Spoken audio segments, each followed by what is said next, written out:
বন্ধুরা, প্রতিটি মানুষের জীবনই আলাদা আলাদা হয়। কোনো মানুষ ৫,০০০ টাকা ইনকাম করেও খুশি আছে, তো আবার কোনো মানুষ ৫০,০০০ টাকা ইনকাম করেও হতাশ। সেরকমই এক গরিব বাপের ছেলে, যে কিনা একবেলার খাবারও কষ্ট করে জোগাড় করে, আর অন্যদিকে বড়লোক বাবার ছেলের জুস তার চাকর বিছানা পর্যন্ত পৌঁছে দিয়ে আসে। কিন্তু বন্ধুরা, এটা নয় যে একটি গরিব মানুষ সবসময় গরিবই থাকবে। কারণ কেউ একজন সঠিক বলেছেন, গরিব বা মধ্যবিত্ত পরিবারে জন্মগ্রহণ করা আপনার অপরাধ নয়, কিন্তু সেই গরিব পরিবারেই মরে যাওয়া আপনার অপরাধ। কারণ এমন অনেক লোক আছেন যারা গরিব হওয়া সত্ত্বেও আজ কোটি কোটি টাকার মালিক। আর আজকের ভিডিওতে আমি এমন এক ব্যক্তি সম্পর্কে বলতে চলেছি, যার সম্পর্কে শুনে আপনার চোখেও জল চলে আসবে। আর তার গল্প শুনে আমার যে বন্ধুরা নিজের ভাগ্যকে দুষছেন, তারাও কিছু করার শপথ নেবেন। নমস্কার প্রিয় দর্শক, আপনাদের সকলকে স্বাগত জানাই আজব ফ্যাক্টসের একটি নতুন ভিডিওতে। তাহলে চলুন বন্ধুরা, জেনে নিই সেই মানুষটির সম্পর্কে, যিনি অনাথ শিশু থেকে আজ ২২ লাখ কোটি টাকার কোম্পানির মালিক। হ্যাঁ বন্ধুরা, ঠিকই শুনেছেন। বন্ধুরা, কিছু লোক উত্তরাধিকার সূত্রে ধনী হয়ে থাকে, আবার কিছু লোক শূন্য থেকে কোটি টাকার মালিক হওয়ার জন্য কঠোর পরিশ্রম করে নিজেকে একটা সফল ব্যক্তিতে পরিণত করে। সেই কঠোর পরিশ্রমী ব্যক্তিদের মধ্যেই একজন হলেন লুইস ভিটন।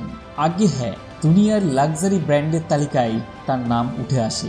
সহজ ভাষায় বলতে গেলে লুইস ভিটন এমন একটা কোম্পানি যেটা দুনিয়া জুড়ে তার লাক্সারি ব্যাগের জন্য বিখ্যাত।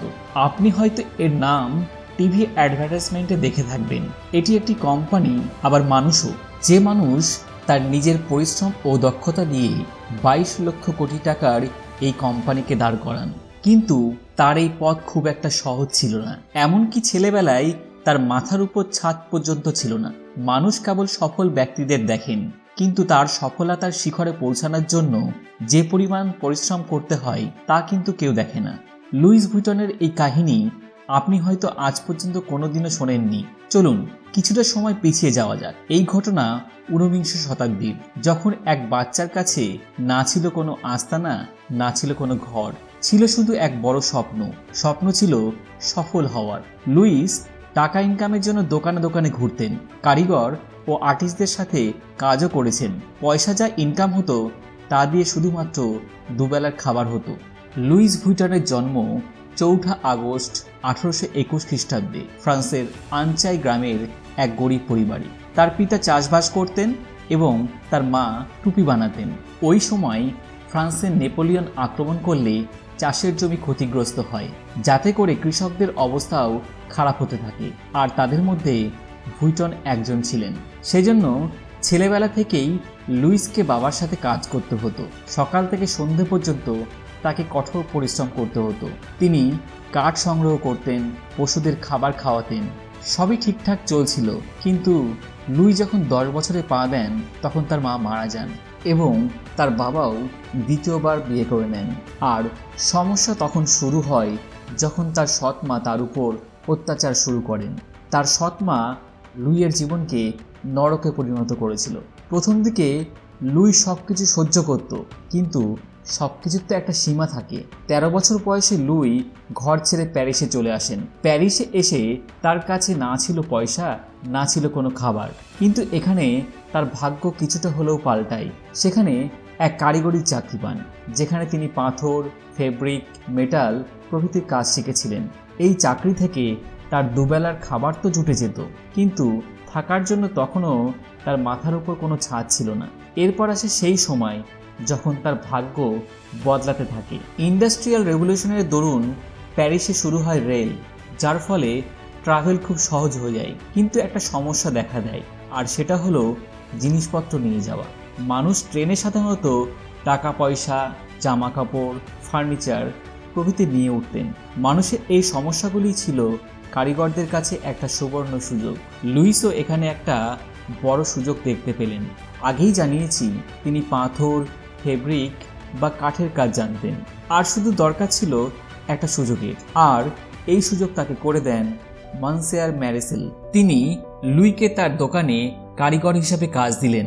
তবে সেখানেও তিনি খুব একটা বেশি টাকা ইনকাম করছিলেন না। কিন্তু সময়ের সাথে সাথে তিনি মনসেয়ারের ক্লায়েন্টদের প্রিয় বক্স মেকারে পরিণত হন। তার সময় খুব ভালো যাচ্ছিল।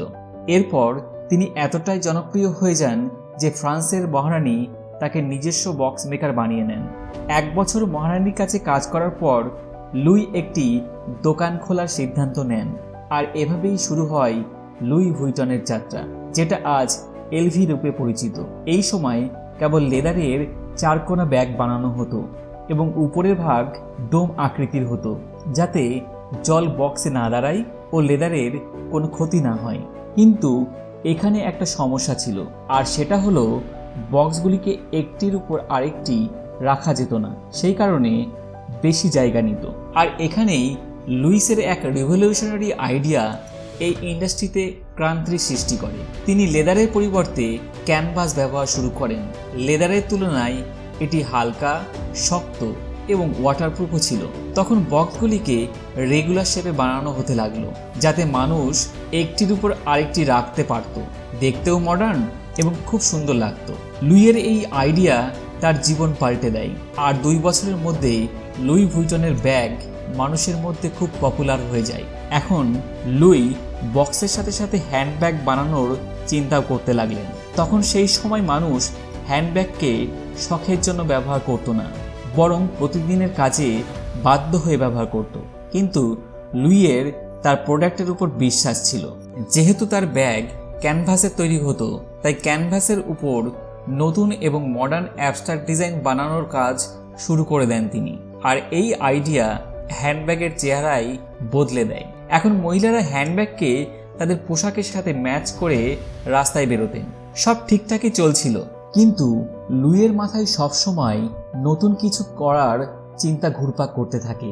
তিনি কিছু বুঝতে না পেরে তার ছেলে জর্জের কাছে সাহায্য চান। বাবার মতো ছেলের আইডিয়াও কোনো চমৎকারের থেকে কম ছিল না।